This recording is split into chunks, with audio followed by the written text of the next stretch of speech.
오랜만에 축구를 하러 온 건 아니고 축구를 배우러 왔는데 우리 그 박세익 전무님 인터뷰하려고 축구장까지 왔습니다. 박세익 전무님한테 인터뷰도 하면서 오늘 좀 축구도 한번 배워보려고. 우리 박세익 전무님이 그 취미가 축구인 거는 다들 아시죠?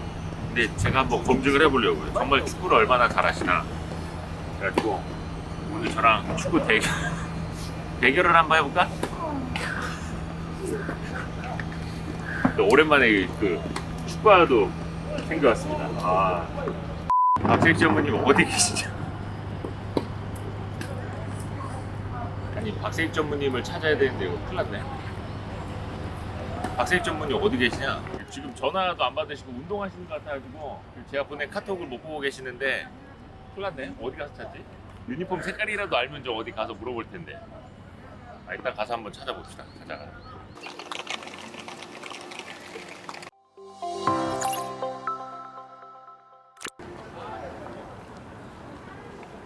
이렇게 축구장 와갖고 인터뷰하는 건 처음이시죠? 처음이죠. 그래서 우리 이대호 기자가 참 대단한 사람이에요.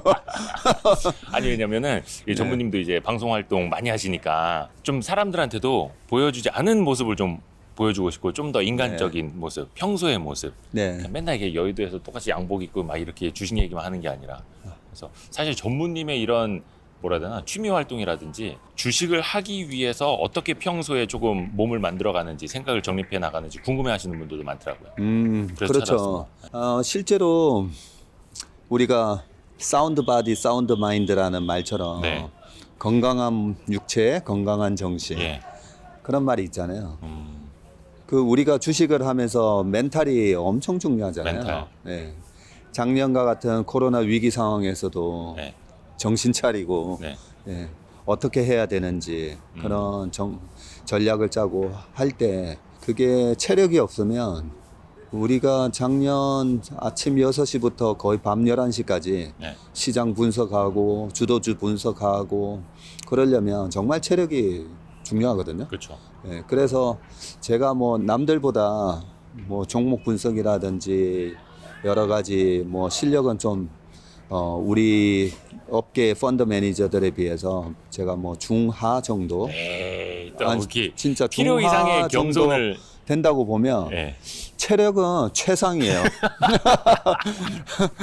뭐 오늘도 여의도에서 뭐 체력은 예. 7시부터 11시까지 이제 축구하고 아니 축구를 하루에 4시간을 와 대단하십니다 진짜. 그리고 이제 오후에 또 골프 치러 가면 뭐 골프 치는데 오전에 축구를 했기 때문에 조금 피곤하긴 해요. 네네네. 피곤하긴 한데 그 정도 소화를 해도 될 정도로 체력은 거의 20대예요.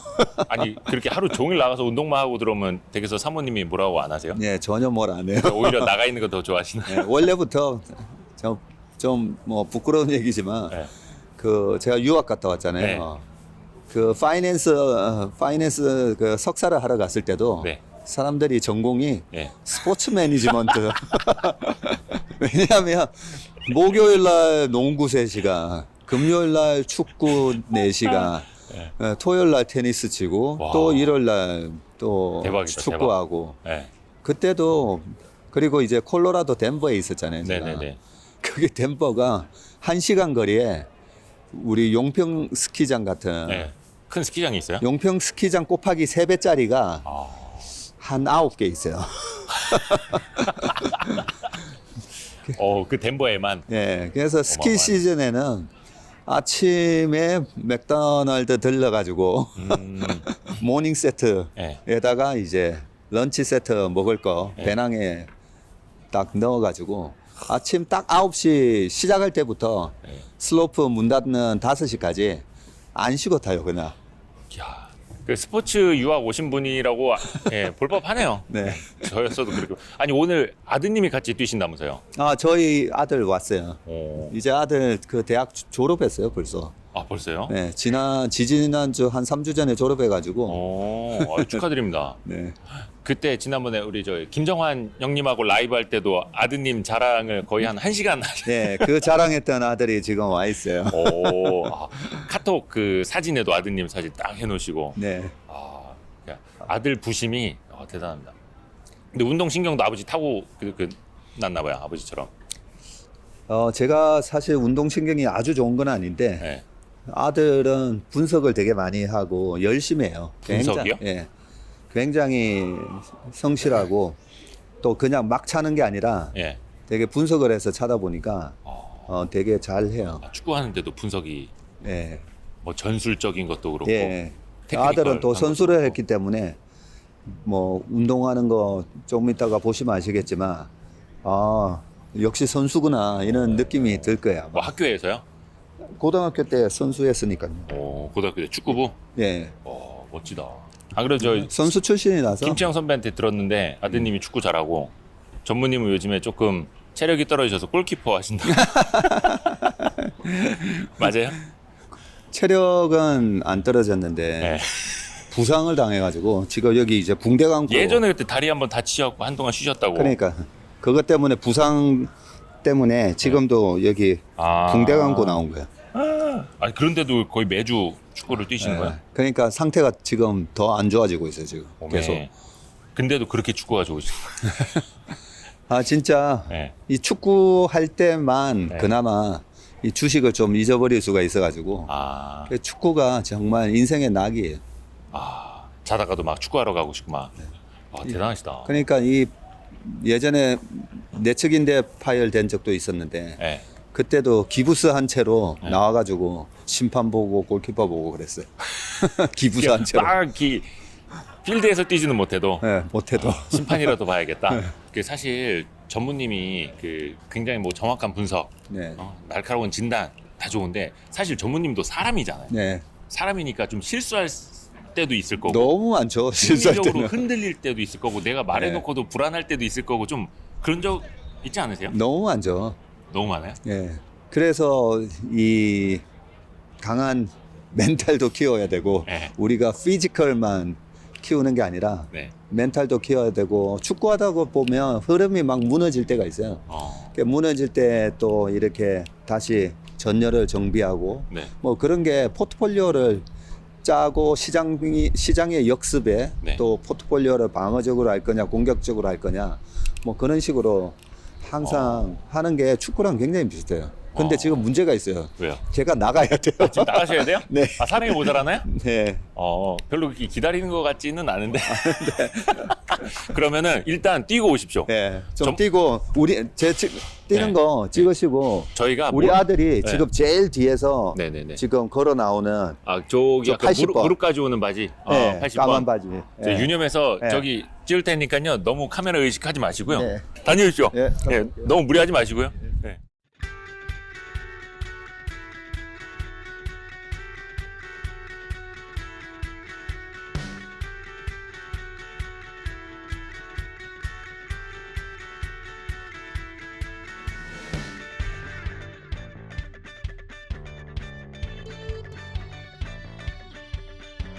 전무님이 골키퍼인데 너무 멀리 나가 계시는데 김병지도 아니고 지금 너무 많이 나오고 계시다. 빨리 들어가야 돼. 지금 박세익 전무님 너무 많이 나와 계시다가 놀라셨어요. 막히. 오 막았어. 박세익 전무님 선방.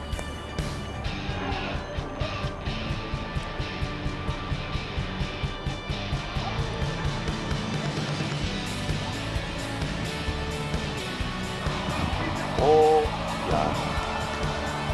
수비 덕분에 별로 박세익 전무님이 쓸 일이 없어.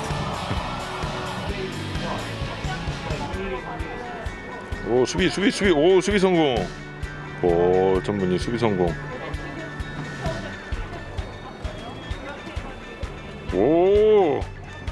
엄청 멋있게 뺏어서 지금 일부러 멋있게 뺏으신 것 같은데.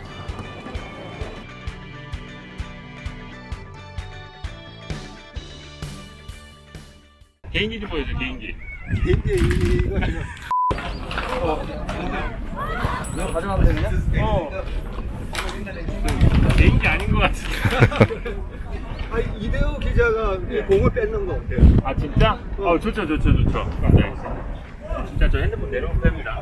진짜로. 잘 찍어라. 네. 한 방에 뺐을 거니까.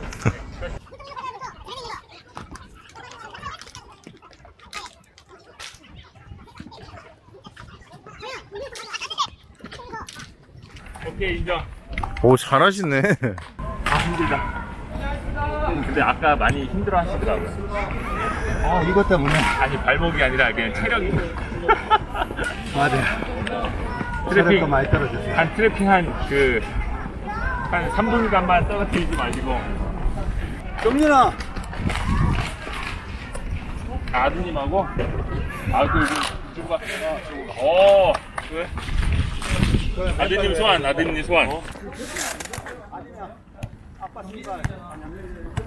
야, 지금 맨발로 아버지와 아들.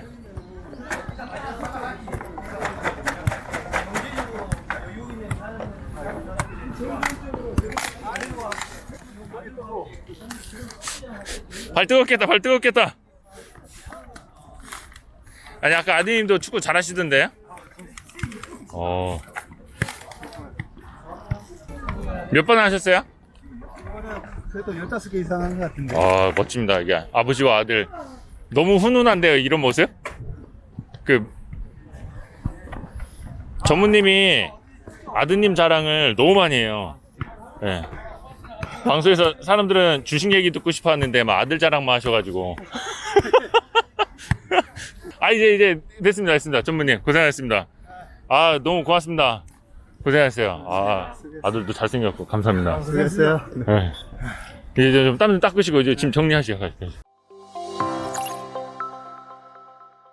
근데 사실 지금 우리 전무님이 백수 아니신가요? 지금 백수는 아니에요. 아 백수 아니세요? 네, 왜냐하면 새로 설립한 회사가 네. 법인 설립은 이미 다 됐어요. 네네네네. 네, 다 됐고 네. 그 자문사 인가를 못 받다 보니까 아 지금은 영업이라든지 뭐 우리 자문사가 하는 투자 네. 일임 또는 자문업을 할 수가 없어서 그러니까 영업은 못하고 투자 자문도 못하지만 법인만 있는 회사. 네, 법인은 설립이 됐고 법인 이름이 채슬리 자문 주식회사예요.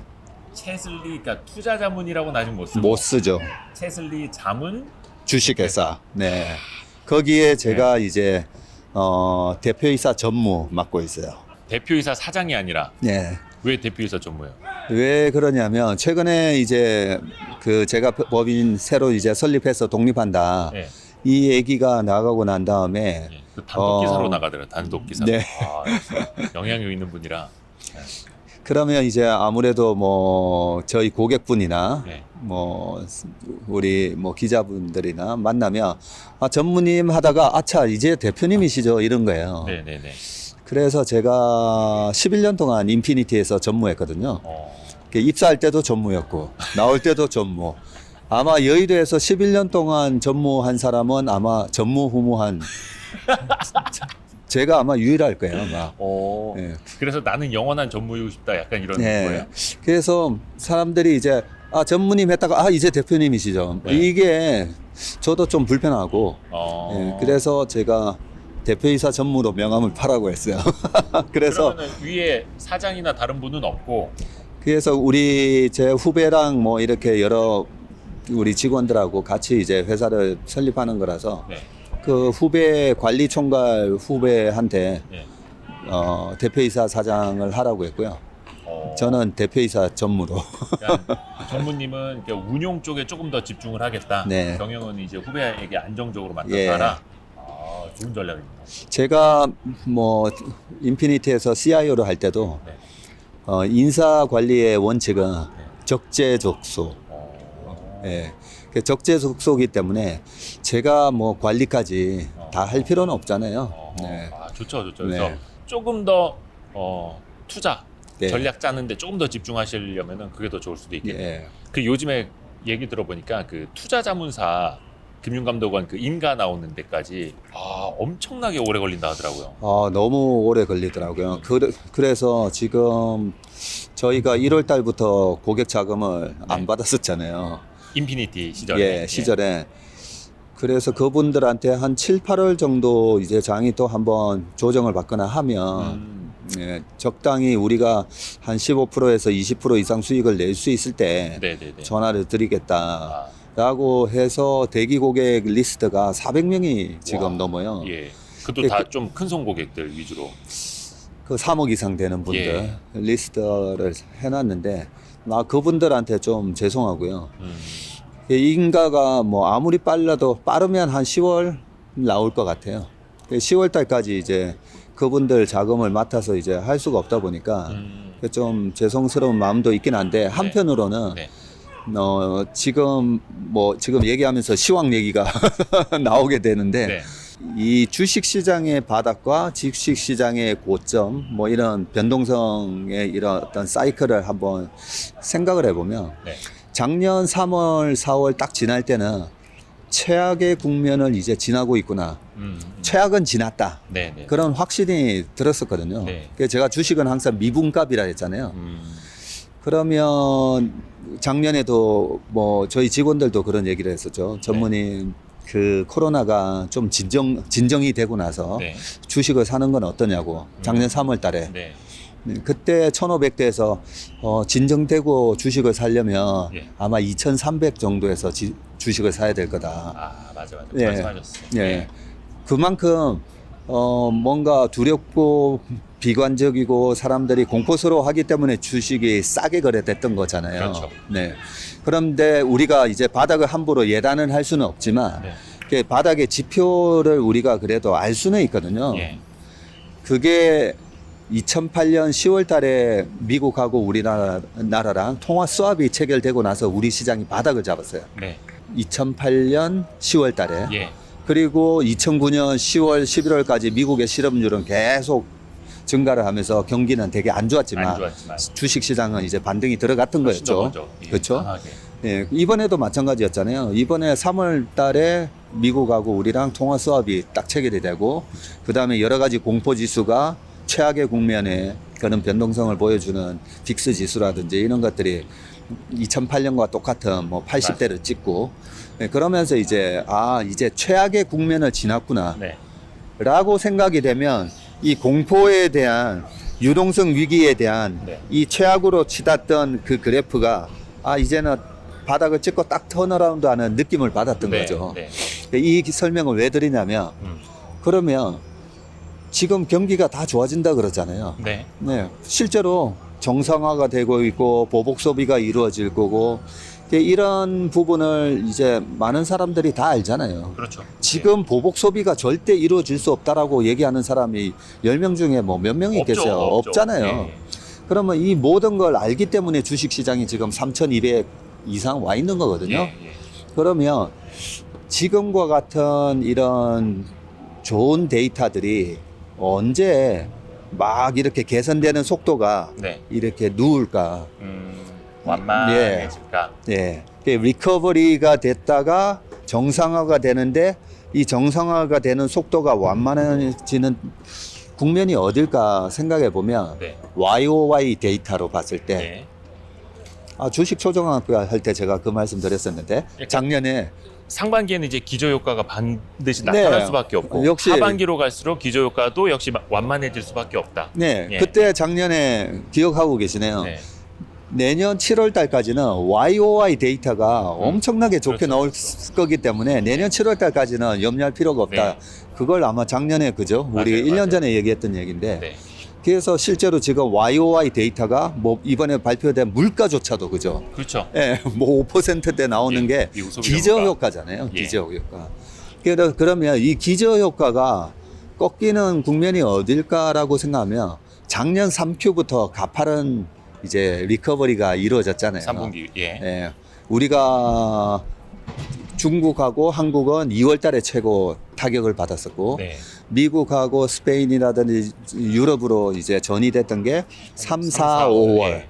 거기가 최악의 국면이었기 때문에 YOY로는 이번 2분기가 작년 대비해서 최고의 성장률이 나오는 국면이었기 때문에 주가가 뭐 빠질 리가 네, 없는 네. 상황이었다면 3Q, 4Q, 내년 1Q로 가면 갈수록 기고 효과가 나타나겠죠. 그렇죠. 예. 역기저 효과라기도 하고. 예, 기고 효과라고도 하기도 하고. 그러면 이번에 지금 테이퍼링 얘기도 계속 네. 시장에다가 연준이 너네들 우리가 테이퍼링도 할 수 있으니까 조금 워워워 시키는 거잖아요. 네. 너무 과열로 치달으면 안 돼. 그렇죠. 원자재 시장에서 너무 투기적으로 거래하면 안 돼. 그리고 비트코인도 마찬가지고 네. 페드가 역할이 너무 과열로 시장이 치달을 때 펀치볼을 치운다 그러잖아요. 칵테일 파티에서 아하, 우리가 화채 그릇 같은 거 네네네네. 펀치볼을 치운다는 개념처럼 테이퍼링 얘기를 왜 던지냐면 워워 하라는 거죠. 아하. 그런데 페드의 목표는 고용이 5% 미만으로 떨어질 때까지는 어쨌든 경기 살리려고 계속 그렇죠. 해요. 예. 한데 물가가 너무 올라가고 원자재 가격이 너무 올라가고 거기에 따라서 만약에 금리까지도 치솟으면 네. 소비가 위축될 거고 그죠? 그럼요. 기업들의 원가가 올라가면서 마진이 줄어들 거고 네. 그렇게 되면 주식 시장이 꺾이게 되기 때문에 지금 페드는 너무 앞으로 치달으려고 하는 이 주식 시장을 약간 컨트롤하는 그런 모습이거든요. 그렇죠. 네, 그렇다면 지금의 주식 시장은 제가 작년과 같은 상승은 안 나오고 네. 왔다 갔다 할 건데 마이너스 5에서 플러스 15%로 네. 완만한 그런 우상향 국면인데 저 효과가 이제 기고 효과로 바뀌기 때문에 3Q부터는 좀 조심해야 된다. 아하. 예. 딴 데서 어디서 말씀하신 거 제가 기억이 정확한지 모르겠는데 2,850에서 한 3,350 정도의 네. 사이에서 예. 이렇게 왔다 갔다 하는 장세. 그러면 지금 상황에서는 사실 뭐 인피니티 자산운용 인피니티 투자자문 고객분들도 약간 펀드를 이제 많이 이제 되돌려 드렸고 네. 이제 새로운 출발을 준비하시는 시점에서는 약간 시장 좀 충격 오기를 내심 기다리실 수도 있겠네요. 솔직한 심정으로는. 사실 그런 마음이 없다고 하면 인간인 이상. 인간인 그럼요, 이상 인간이니까. 맞아요. 사실 네. 그런데 시장이 뭐 객관적으로 판단했을 때 충격이 오지는 않을 거예요. 충격이 내년 내년 상반기까지 뭐 충격 큰 조정은 없다고 보고요. 네. 단지 3,200 이상에서 3,300, 3,400으로 갔을 때 예. 이게 4,000이 가는 장이 아니라 가격적인 부담. 네. 그래서 올해는 작년에는 어쨌든 바이앤홀더하고 있는 사람이 위너였는데 네. 올해는 3,200, 3,300으로 가면 갈수록 비중을 줄였다가 또 떨어지면 매수를 해주는 이 트레이딩을 하는 사람이 위너라고 저는 생각하고요. 그래서 고객 방금 말씀하셨는데 저희 대기 고객들한테 참 죄송하긴 한데 어떻게 보면 약간 자문사 인가가 늦게 나오는 게 예. 오히려 나을 수도 있겠다. 왜냐하면 지금 저희가 자문사 인가를 만약에 받았다 해도 네. 3,250 여기서는 저는 돈을 안 받을 거예요, 사실. 지금은 그렇게 먹을 게 많은 장은 아니다. 네. 근데 혹시 언제 어떻게 될지는 사람은 뭐 모르는 거니까. 네. 근데 예를 들어서 자문사 인가가 나옴과 동시에 시장이 조금 이제 눌리면은 거의 뭐 이거는 박세익 전무님한테는 항상 이제 천운이 따르는 대운이 따르는 걸로 네. 모르신데 이제 가봐서 저희도 좀 판단을 해야 될 것 같고 저도 요즘에 느낀 것 중에 하나가 미국의 5월 소비자 물가 지수가 전년 동기 대비 5%가 나왔잖아요. 네. 그러니까 깜짝 놀랐습니다. 그러면 이거 시장이 충격을 받는 거 아닌가? 인플레이션 곧 기준금리 인상, 테이퍼링 이렇게 걱정하지 않을까 해서 시장을 딱 봤는데 오히려 오르고 있네? 그렇죠. 근데 또 거기다가 막 갖다 붙이는 게 뭐 중고차 시세 때문에 좀 일시적인 거다, 뭐 기저효과가 있다. 또 왜 이렇게 또 긍정적으로 생각하지? 이게 좋을 때는 다 긍정적으로 보고 나쁠 때는 다 부정적으로 보잖아요. 네. 그런 거 아닐까라는 생각도 들었는데 전무님은 좀 어떻게 보셨어요? 그 미국 소비자 물가 발표가 있는 날 네. 저는 사실 신경도 안 쓰고 있었는데 10시 반인가 예. 아는 회장님이 전화가 왔어요. 전화가 와서 예. 소비자 물가 지수 많이 5% 났다. 나오면 어떻게 되는 거야? 그때 그렇게- 바로 이제 외신에서 다 알람 뜨고 막 했으니까. 예. 예. 그래서 제가 보지도 않고 예. 그냥 걱정하지 마시고 라고 예. 별 영향은 없을 겁니다. 없을 겁니다라고 한 게 네. 자, 지금 우리가 주식을 할 때 너무 주식의 가장 중요한 본질을 생각해야 되는데 외생 변수를 가지고 너무 판단을 하면 네. 제가 가끔씩 시험에 안 나오는 건데 예, 너무 신경을 쓴다라는 이번에 그런 출제범이 아닌데라는 예. 얘기를 했잖아요. 우리가 예. 제일 걱정해야 될 거는 이 기업의 실적이 꺾일까 그걸 걱정해야 되거든요. 네. 근데 다행스러운 게 S&P 500도 사상 최고가를 가고 있는데 미국의 S&P 500의 PER 지수는 별 차이가 없어요. 20배 조금 21배 정도밖에 예. 안 돼요. 예. 3,900일 때도 21배였다가 4,200이 돼도 21배. 왜 그렇겠어요? 어닝이 계속 올라온다는 EPS가 증가하고 있잖아요. EPS가 증가하고 있으면 걱정이 안 돼요. 아, 물가가 오르든 말든 네. 그것도 다 좋은 인플레이션이고. 예. 그런데 예. 우리가 왜 물가를 가지고 걱정을 하냐면 네. 2007년도에 예. 금융위기가 오기 전에 네. 그때 제가 유가가 이제 140불까지 이제 치달을 때 맞아요. 100불, 110불, 120불까지 올라오는데 네. 그때 당시에 이제 페드의 정책 금리는 2006년 8월 기준으로 이미 5.25%까지 올라가 있었어요. 네. 그러면 이제 장기 모기지 금리도 5% 이상 높은 상황이고 네. 10년물 국채 금리도 마찬가지였고 그러면 방금 좀 전에 말씀드렸듯이 기업들의 자금 조달 코스트도 높죠. 네. 그리고 원자재 가격도 그때 당시에 중국 베이징 올림픽 앞두고 엄청난 맞아요. 예. 그 원자재 가격 급등 때문에 원자재 가격도 엄청나게 높아졌고 예.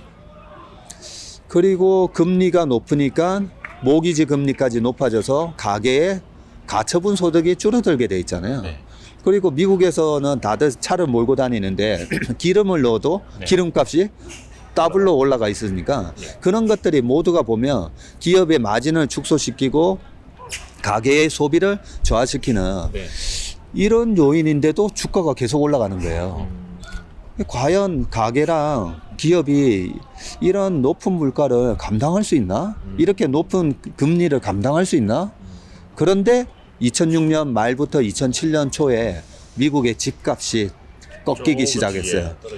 그리고 2007년 4월 정도 되니까 페니메, 프레디메 같은 미국의 주택 저당 증권을 네. 관리하는 쪽의 기업의 주가가 마이너스 40% 나는 거예요. 네. 그걸 보고 아, 미국발 IMF가 시작됐구나.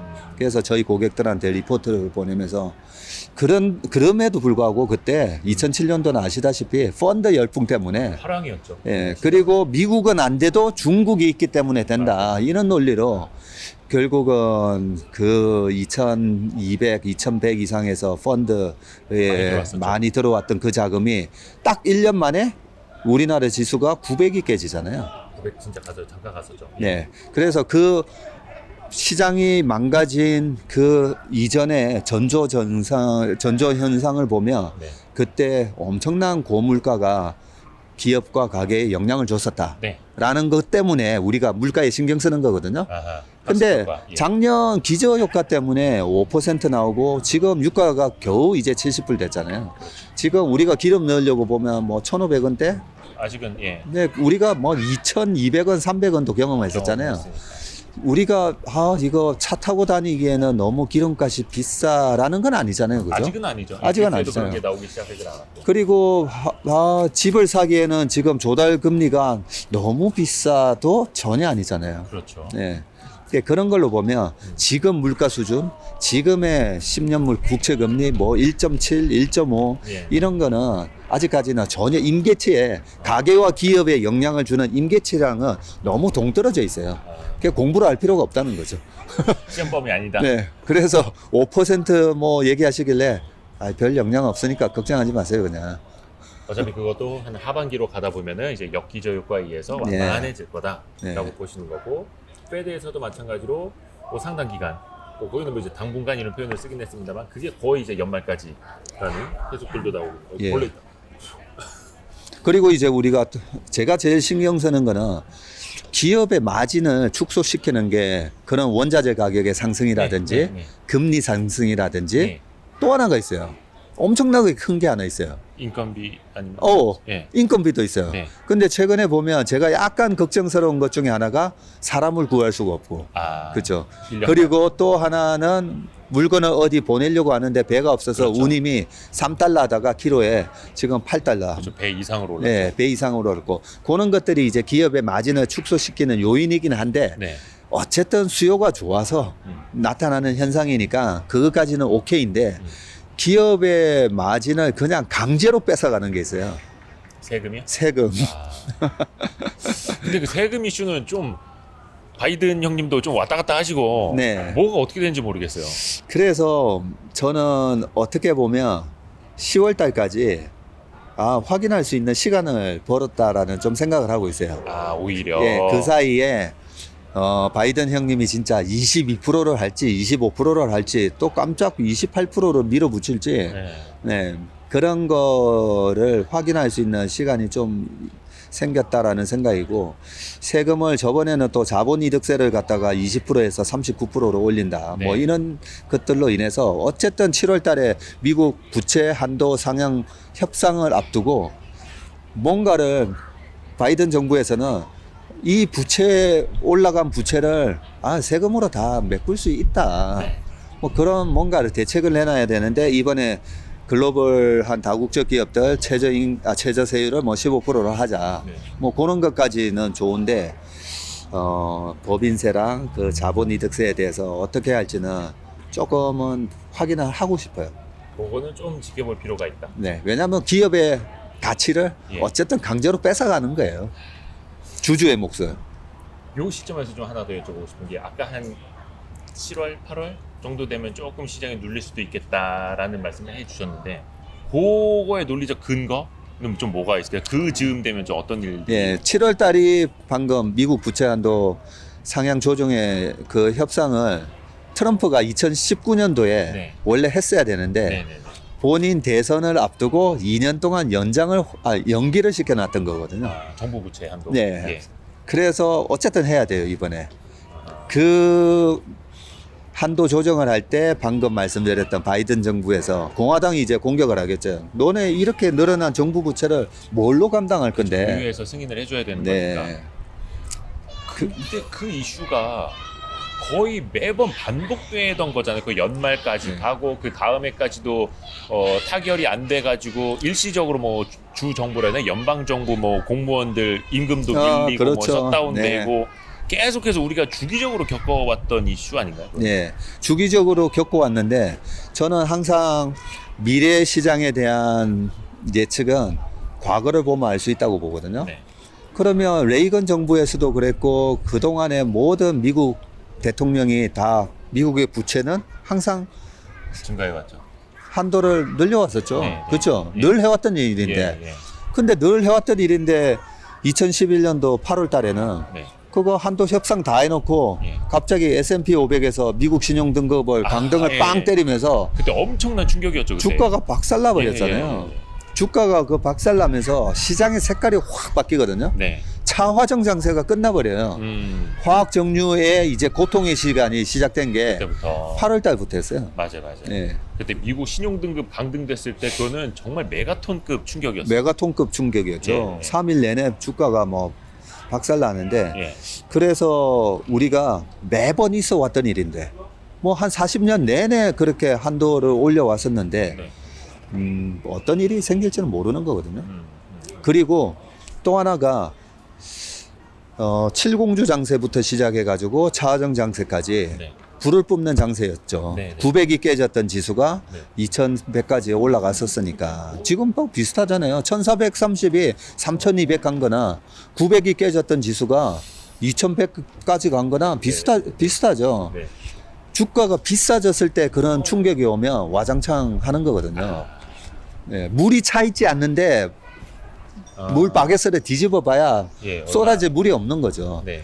그런데 지금은 가득 차 와 있으니까. 3250이 가득 차 있는 상황에서 좀만 흔들어도 넘치는. 툭 하면 쏟아질 수가 있기 때문에 그렇다면 저는 이제 어쩜 이런 묘사를 이렇게 잘하시지? 이유를. 네. 저는 뭐 작년에 뭐 3천 간다라고 해서 되게 공격적인 사람처럼 보이잖아요. 그때는 조금 사람들 의심도 많이 했죠. 예. 네. 굉장히 빠르게 말씀하셨기 때문에 예. 일찍 말하셨기 때문에. 그런데 저는 개인적으로 제 삶의 원칙도 그렇고 되게 보수적이에요, 저는. 아 그러세요? 네, 보수적이라서 끝까지 최대한 이번에 뭐 거품이 생길 수도 있으니까 네. 이 버블을 다 먹고 나와야 된다라기보다는 이 정도면 제가 늘 얘기하는 거 있잖아요. 생선 대가리. 예. 생선 대가리는 고양이 주자. 난 어깨에서 팔면 된다. 네, 그래서 저희 고객들 이번에 5월 달에도 주식 많이 비우면서 여기서 3,350까지도 제가 갈 수 있다 했잖아요. 예. 그 부분은 우리가 판 주식을 받아간 사람이 좀 먹을 게 있어야 되지 않냐.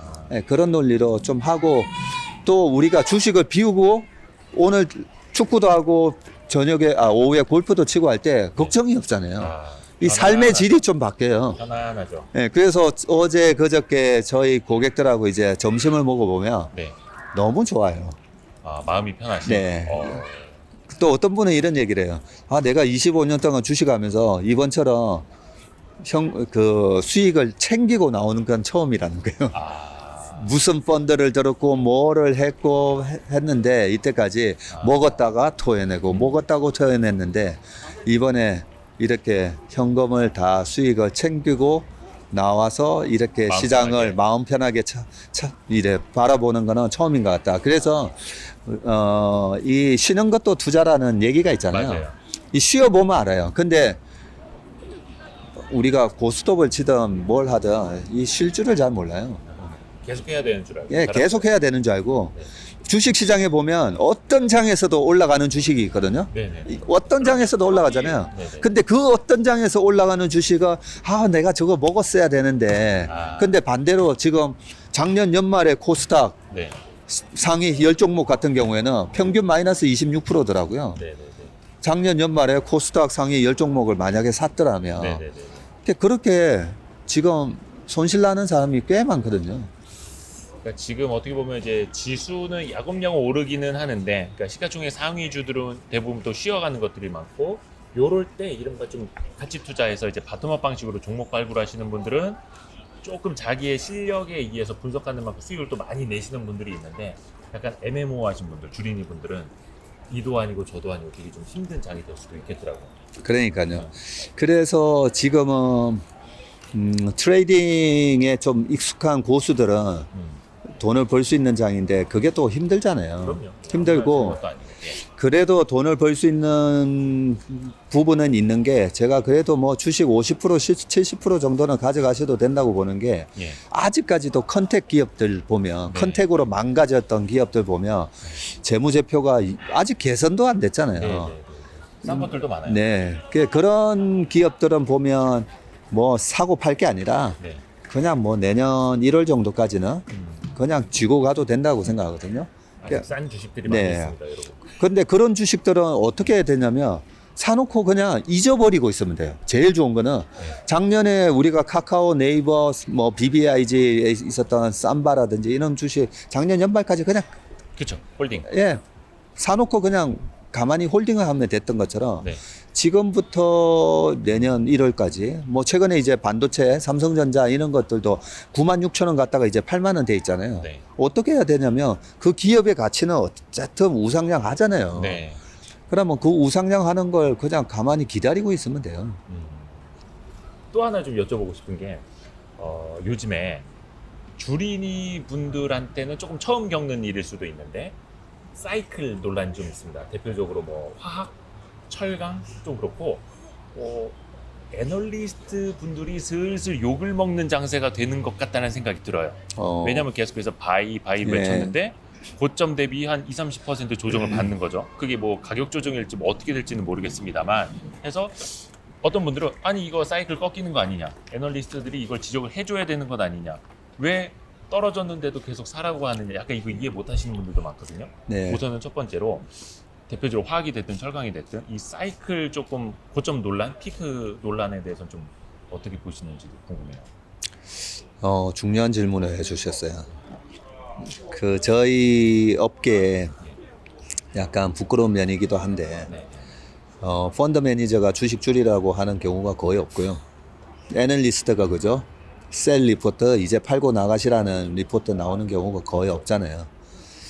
그래서 그게 맞추기가 힘들기 때문에 또 그런 것도 있어요. 네. 맞추기가 힘들기 때문에 그런 게 있는데 아까처럼 우리가 파는 게 참 어렵다라고 하는데 그 생선 대가리를 고양이 주는 마음이면 파는 게 절대 어렵지 않아요. 그러면 사이클 주식도 마찬가지잖아요. 네. 그래서 제가 딱 보면 이제 철광석 가격을 저희가 매일매일 체크했었거든요. 네. 그게 뭐 이렇게 연결고리를 따져보면 호주와 중국과의 문제가 좀 발생을 하고 또 중국에서는 CO2 문제 때문에 철강도 생산 시설을 또 줄인 면도 줄이고. 있고 그런데 갑자기 또 경기는 또 살아나고 이런 게 다 맞물리면서 철광경 올랐었죠. 가격부터 철근 가격이 크게 올랐던 예. 거잖아요. 그러면 이 현상이 언제까지 진행될까? 어쨌든 캐파가 부족하고 수요가 많아지고 하면 또 공장 가동률을 늘리게 되고 네. 그러면서 또 수급이 또 다시 맞아지고 그런 부분 때문에 사이클 주식은 정말로 사이클 매매를 해야 되거든요. 그렇죠. 근데 딱 고점에서 팔고 나오는 거는 내가 팔았는데 우연히 고점이 되는 거예요. 아. 우연히 고점이 되는 네, 거지. 네, 애널리스트, 펀드 매니저, 뭐 워런 버핏 그 누구도 그 고점이 어딘지는 몰라요. 그렇죠. 그래서 저는 요즘은 이제 제가 작년 7월인가 세미 차화정 장세 온다라고 네, 얘기를 네, 네. 했었는데 지금 네. 벌써 거의 1년 다 됐잖아요. 예, 예, 예. 그리고 시클리컬 주식은 제가 1년에서 1년 반 네. 보통은 1년 반 정도까지 가는데 왜냐하면 오파 상승 나오고 다시 한번 어깨 한번 나오고 빠지기 때문에 네. 거의 1년 반 정도 걸리긴 한데 저는 이 정도 7부 능선에서 8부 능선이 됐다 싶으면 그때부터는 좀 줄이거든요. 줄이고 바닥에서 지금 도는 게 이제 컨택 주식들이잖아요. 네, 네, 네. 그러니까 또 바닥에서 지금 그런데 뭐 항공주나 호텔이나 뭐 이런 것들 많이 올라왔던데요. 라는 얘기 많이 하잖아요. 뭐 비싸 보일 수도 있죠. 예. 그런데 그런 주식들도 월봉이나 장기 10년 차트로 보면 네. 이제 무릎이에요, 이제. 아.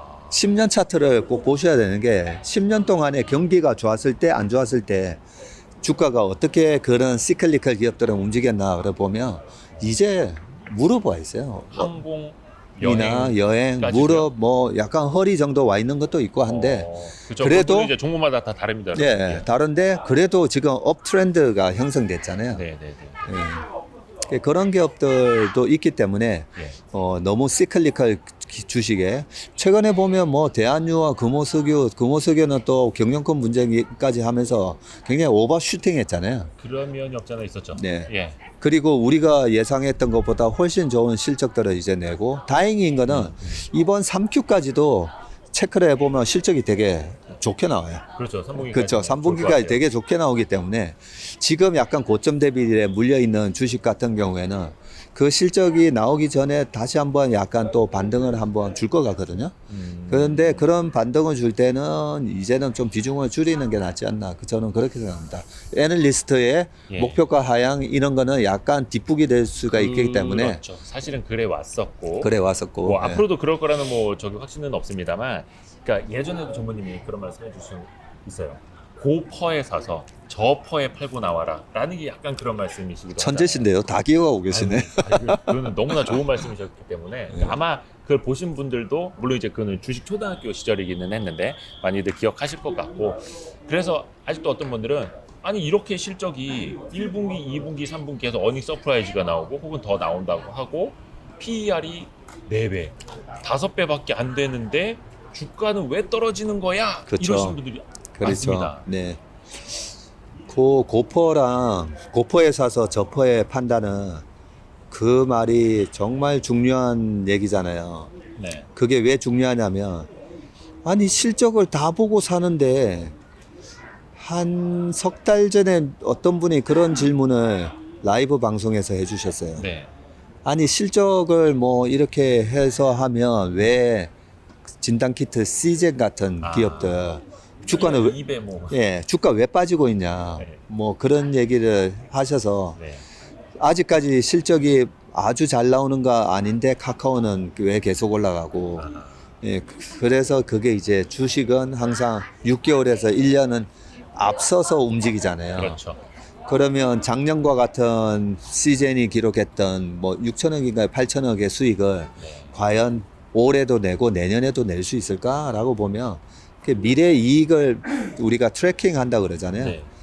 그 지금 당장의 이익으로 주가가 움직이면 얼마나 쉽겠어요, 그죠? 근데 6개월, 1년 뒤에 이익을 예상을 하면서 움직이는 거기 때문에 네. 그래서 우리가 주식은 항상 고퍼에 실적이 안 나올 때 근데 실적이 계속 망가지는 고포에 사는 게 아니라 예. 지금은 최악의 국면을 이제 지나가는 것 같은데 하는 실적이 안 나올 때 딱 사가지고 예. 모두가 이제 다 엄청난 실적에 막 환호를 할 때는 조용히 나는 약속이 있어서 먼저 좀 가볼게. 잔치집인데 먼저 좀 갈게 하고 예. 나오면요 어떻게 되냐면 나중에 온 사람 있잖아요. 예. 우리가 잔치가 12시에 끝난다고 치자고요. 네. 그러면 10시 반 정도가 최고 피크일 거잖아요. 예. 그러면 10시 반에 약속이 있어서 내일 아침에 골프 약속이 있어서 먼저 가요 했는데 누가 11시 반에 왔어요. 예. 오 뭐야 저 잔치집에 되게 먹을 게 많대. 11시 반에 왔는데 이제 잔치는 거의 끝나고 그러면 이제 12시가 딱 되면 뭐야 나는 먹지도 못했는데 주인이 그러죠. 이거 좀 치우고 가셔야죠. 나보고 치우라고. 네, 설거지 좀 하고 가시라고. 네, 먹지도 못하고 나왔습니다. 설거지 이거. 설거지 하고 가야 돼요. 네, 네. 그래서 조금 마지막 덜 먹고 예. 그렇게 나오는 게 좋아요. 그래서 또 이제 쉬는 것도 네. 투자다라는 말씀도 이제 거기에서 사실 이제 맥이 이어지는 거고 네. 이제는 쉰 이후를 조금 더 이제 고민을 해야 되는 네. 사실은 시점이기도 하고 좋습니다. 아 맞다, 저 그거 궁금했어. 전무님이 가장 존경하는 투자자가 누구일까? 뭐 국내든 해외든 현존하는 인물이건 아니든. 제일 존경하는 사람은 사실 피터 린치죠. 피터 린치. 네. 그리고 피터 린치를 존경하는데 왜 존경하냐면요. 제가 그렇게 못하니까. 근데 제가 생각하기에도 네. 우리 피터 린치 형님의 스타일하고 전무님의 스타일은 좀 많이 다른 것 같아요. 달라요. 네. 그래서 존경하는 거예요. 그리고 제가 피터 린치 우리가 누굴 존경하냐면 누구를 얘기하면 내가 그렇게 못하기 때문에 존경하는 거잖아요. 내가 가지지 못한 점. 네. 정말 그 주식에 대한 몰입도가 77년부터 1990년까지 그 피터 린치 책에 보면 나이 만으로 45세 은퇴하잖아요. 창창할 때. 네, 제일 창창할 때. 완전 전성기 때. 그 은퇴 이유를 들어보면 정말 가슴이 찡하죠. 가족에게 예, 돌아가겠다. 가족에게 돌아가야 되고 아이의 생일이 언젠지도 모르고 있고 그리고 그 피델리티에서 그런 제안을 하죠. 그만둔다니까 네. 조그만 펀드 예. 그냥 하면 안 되냐 했더니 쉬엄쉬엄. 내가 큰 펀드를 하든 조그만 펀드를 하든 조그만 펀드를 하게 되면 또 주말에 토일이 없이 또 산더미 같은 기업의 감사 보고서를 읽고 있을 거다 라고 얘기하는데 조금 비슷한 점은 뭐냐면 제 책상에도 막 산더미처럼 있거든요. 네. 근데 저는 못 읽어요. 저는 그만큼 노력을 안 해서 에이, 별 말씀을요. 네, 에이. 쌓여 있다가 결국은 너무 시간이 지나서 버리는 경우가 많고 그리고 피터 린치만큼 그렇게 열심히 그 구두의 발굽이 떨어져 나갈 정도로 그렇게 탐방을 가보지도 못했고요. 그래서 참 피터 린치가 어마어마한 수익률을 낼 수 있었던 그 엄청난 노력, 성실성 그런 걸 좀 갖추지 못해서 피터 린치에 조금이라도 한 20%라도 좀 따라 해볼까 해서 늘 피터 린치 책을 좀 많이 보고 그런데 이제 포트폴리오를 어쨌든 네. 어떻게 짜는가가 중요하니까 피터 린치 책에서 그래도 주식은 이렇게 하는 거구나 라는 걸 좀 알게 됐고요. 그 피터 린치 책과 포트폴리오의 운용 방식에 대해서 그냥 간단하게 말씀드리면 피터 린치가 우리가 가치 투자자 뭐 이런 얘기를 많이 하잖아요. 네. 근데 피터 린치는 철저하게 성장주 투자자고요. 철저하게 모멘텀 투자자예요. 모멘텀 투자자라는 뭐냐면 이익의 모멘텀이 생기는 주식을 따라간다는 얘기거든요. 그러면 기존의 가치 투자자랑 뭔가 좀 다르죠. 주가가 싸져 있을 때 그냥 사놨다가 시장이 그걸 인정을 해줄 때까지 기다리는 거잖아요. 근데 피터 린치가 고성장주 또 하나가 턴어라운드 주식을 편입한다 했거든요. 네.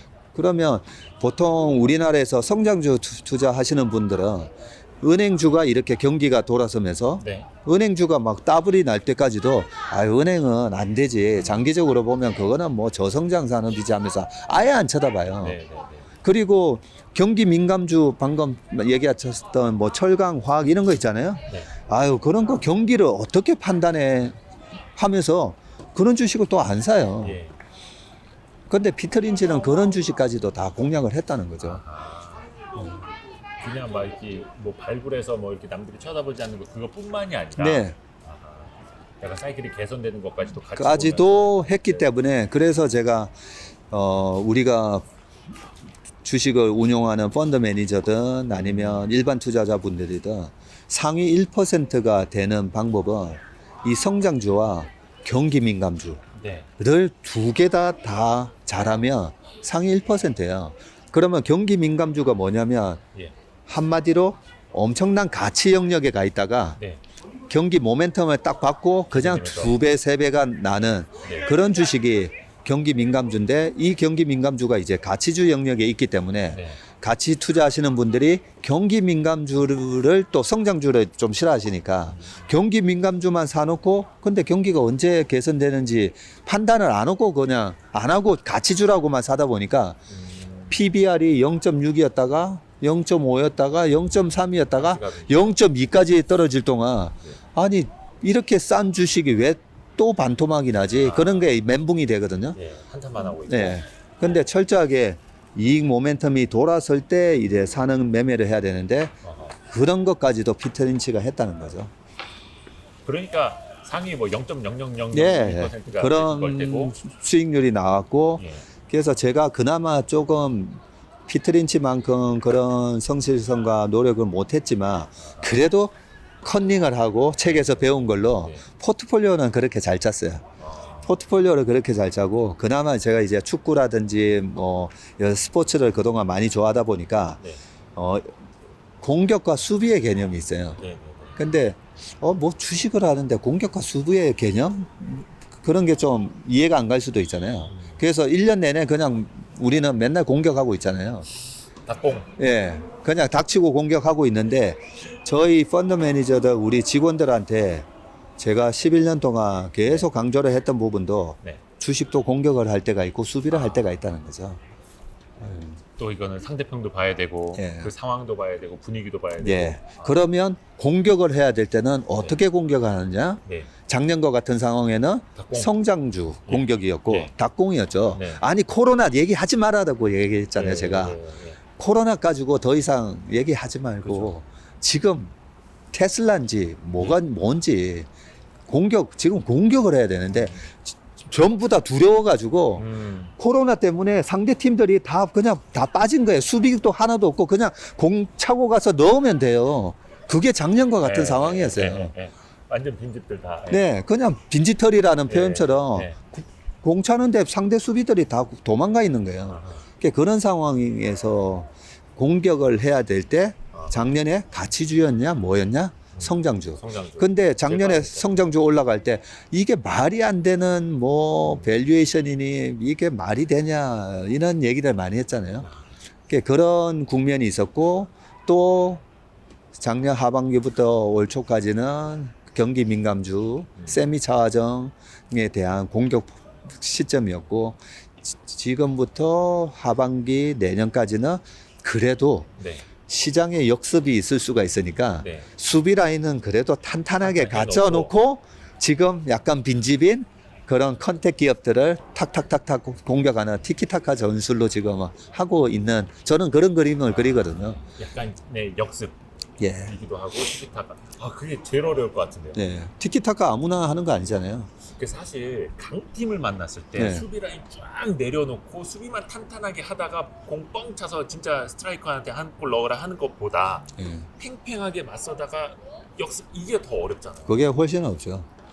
그래서 주식을 혼자서 잘할 수도 없고요. 네. 그나마 다행인 거는 저희 회사는 그동안에 저희 인피니티가 저희 업계에서 이직률이 제일 낮았어요. 이직률이. 전무님 나왔습니다. 네. 어떻게 되는 이직률이 거예요, 이제 그럼? 좀 예. 올라오겠죠. 예. 그랬기 때문에 이직률이 낮았기 때문에 저희가 호흡이 되게 잘 맞았고 자 이제 공격이다 하면 저희 직원들이 또 전열을 맞춰서. 어떤 주식을 사야 되는지 예. 또 저희 그 직원들 중에 최고의 스트라이커가 한 3명 있었거든요. 네. 딱 주식을 맡기면 그냥 업계 최고의 수익률을 내는 그런 근데 스포트라이트는 다 전무님이 받으신 거고. 그러게 말입니다. 농담입니다. 농담입니다. 그래서 그럼 환상의 팀은 예, 그렇게 해서 이제 저희 직원들 보고도 계륵장이니까 예. 우리 직원들도 쉬고 아. 고객들도 쉬고 아. 저도 좀 쉬고 아. 지금은 그러고 있는 거죠. 근데 요 지점에서 그런 궁금증 가지시는 분들이 있을 거예요. 그러면 체슬리. 죄송합니다. 체슬리가 그 누구 성함이라고. 예, 체슬리가 2009년 1월 달에 뉴욕의 라과디아 공항에서 비행기가 떴다가 새떼에 부딪혀서 네네네네. 이제 허드슨 강의 엔진이 기적. 그러니까요. 네, 허드슨 썰리 강의 기적. 허드슨 강의 기적 해가지고 톰 행크스가 주연했던 예. 그 톰 행크스가 주연했던 실제로 그때 비행기를 조종했던 분의 이름이 기장. 체슬리 슬램버거든. 체슬리 슬램버거라는 기장님이셨는데 그분이 42년 동안 이제 비행기를 운전을 하시다가 네. 그런 상황을 맞은 거예요. 예. 그래서 관제탑에서 돌아오라고 하는데 네. 딱 보니까 고도가 너무 낮은 거예요. 예. 돌아갔다가는 안 되겠다 해서 바로 그냥 나는 그냥 허드슨강에다가 불시착하겠다. 불시착하겠다라고 해서 155명이 다 살았거든요. 그렇죠. 그런 것 때문에 우리가 주식을 저도 뭐 평생 할 거예요. 평생을 할 건데 그런 위기가 작년에 코로나 상황도 있었고 2008년 금융 위기가 있고 또 앞으로도 그런 엄청난 블랙스완이 또 올 거예요. 네. 왔을 때 작년처럼 다행히 저희 고객들 다 안전하게 좋은 수익률로 올해 잘 착륙시켜서 랜딩을 해드린 거거든요. 네. 네, 그런 의미에서 이제 이름을 체슬리라고 체슬리. 저는 아직은 저도 이제 입에 잘 붙지를 않았는데 네. 인피니티가 먼저 나올 것 같은데 네. 이제 체슬리 이제 투자자문 지금 아직은 이제 법인만 설립돼 있고 근감은 이제 인간은 안 나왔으니까 아직은 이제 체슬리 자문. 주식회사. 주식회사 네. 그 정도로 해서 나중에 투자자문이 되면은 그때 더 한번 기대를 해보겠고 그러면은 그 인피니티 투자자문에 있던 환상의 팀이 서포트를 못 해주면은 어떻게 되는 건지라는 걱정을 하시는 분들도 있을 것 같고 그러면 이제부터 박세익 전문만의 드림팀을 또 이제 꾸리셔야 되는데 이제 축구팀 하나를 새로 창단을 하셔야 되는 거잖아요. 그럼 뭐 스트라이커 정말 재능 있는 수비수 막 필요한데 네. 어떻게 인피니티에서 빼오시나요? 저희 회사 뭐 대표님하고 이 스피노프 하는 부분에 대해서 다 합의를 하고 나온 거기 때문에 그래서 그 인가가 나고 나서 또 어떤 직원들이 올지는 모르겠는데 네. 이미 지금 이제 외부에서 또 엄청난 그 주식 고수를 한 명 영입을 했어요. 혹시 이승준 상무님? 우리 이성준 상무도 있고 네. 은둔의 고수가 한 명 있어요. 오, 주식 알려지지 이 슈퍼개미들도 인정하는 엄청난 주식의 고수가 한 명 있는데 그 고수를 저희가 리서치 본부장으로 해서 제가 영입을 했거든요. 그리고 또 상황을 지금 이러면 그 친구가 이렇게 드러나는 걸 좀 싫어해가지고 그리고 업계에서 잘 모르는 사람이에요. 그 와이스트릿에서 어떻게 한번 섭외 들어가면 전혀 그 친구는 정말 은둔의 고수예요. 이 제도권을 떠난 지도 한 10년 됐는데 제가 같이 하자 해서 다시 온 거기 때문에 그 엄청난 또 주식 고수가 영입이 되고 그래서 나중에 또 좋은 드림팀이 또 만들어질 거다라는 생각이고요. 그리고 기존에 우리 인피니티는 저는 그런 생각을 또 하거든요. 그 저희 대표님도 인피니티 대표님도 퍼거슨 감독 얘기를 늘 자주 하셨어요. 우리가 박지성 선수가 아니 아직도 열심히 잘 뛸 수 있을 것 같은데 약간 이제 뒤로 빼고 또 젊은 선수 집어넣고 예전에도 19살의 호나우드 선수를 또 데려와서 루니가 있었던 그 자리를 또 메꾸게 하고 조직을 항상 이렇게 젊게 가져가는 그런 부분에 있어서 저희 그 인피니티 대표님도 저한테 고맙다라고 하셨던 이유가 85년생, 88년생, 89년생, 92년생으로 이렇게 라인업을 제가 쫙 만들어 놨었어요. 그리고 3년 전에 저희가 뭐 운용을 잘해서 정통부 장관상을 받았었거든요. 2017년 12월 말에. 그때 송년회 때 제가 또 약속을 했던 게 3년 빠르면 3년 안에 제가 CIO 자리를 내려놓고 우리 직원이 제 자리를 이제 하라 이런 얘기까지도 했었기 때문에 그런데 이제 피터 린치처럼 이제 좀 박수 칠 때 좀 떠나고 싶었는데 작년 코로나 위기 때까지는 너무나 뭐 상황도 안 좋았고 기관 펀드도 많이 환매됐고 그래서 참 떠나는 게 마음이 무거웠었는데 이번에 뭐 최고의 그런 성과를 내고 그렇게 이제 스피노프를 하고 우리 직원들한테 CIO 자리 물려주고 이렇게 떠난 거라서 굉장히 마음이 좀 흐뭇하고 뿌듯합니다. 네. 뿌듯하기도 하고. 네. 그렇죠. 그 완전히 은퇴하시기에는 저 피터 린치 형님 은퇴 시절 45까지는 우리 박세익 전무님 한 15년 더 남으셨기 때문에 예. 훨씬 더 많이 하셔야죠. 그래서 저는 예. 이제 피트린치에서 우리 워런 버핏 버핏 형님, 형님처럼. 예, 버핏 형님이 1930년 8월 생이신데 예. 92세인데 하고 계시잖아요. 예. 그 이제 목표를 바꿨어요. 예, 워런 버핏처럼 92세. 예. 90 이상으로 앞으로 40년 더 열심히 하자. 네. 한 60년 더 남으신 거 아니냐? 아니 근데 사실은 박세익 전무님이 인기 있는 이유가 작년 그 코로나 팬데믹 상황에서도 많은 분들한테 인사이트를 주신 것도 있지만 틀린 땐 틀리더라도 자기 소신껏 말씀을 해주시고 많은 분들이 조금 해석하기 힘든 부분, 판단하기 어려운 부분에 그래도 맥을 딱딱 짚어주시고 지금은 어떤 장수다, 지금은 닭공이다, 지금은 수세다 이런 걸 말씀을 해주시기 때문에 사실 그 부분만 들어도 정말 많은 분들한테 큰 도움이 되는 것 같습니다. 항상 감사드립니다. 저도 그래서 그 박세익 전무님의 뷰를 즐겨 듣는 입장에서도 항상 감사하는 마음을 갖고 있습니다. 아유, 감사합니다. 그래서 좀 구경 좀 하다가 네. 네. 아유 고맙습니다. 고맙습니다. 알겠습니다. 고맙습니다. 감사합니다.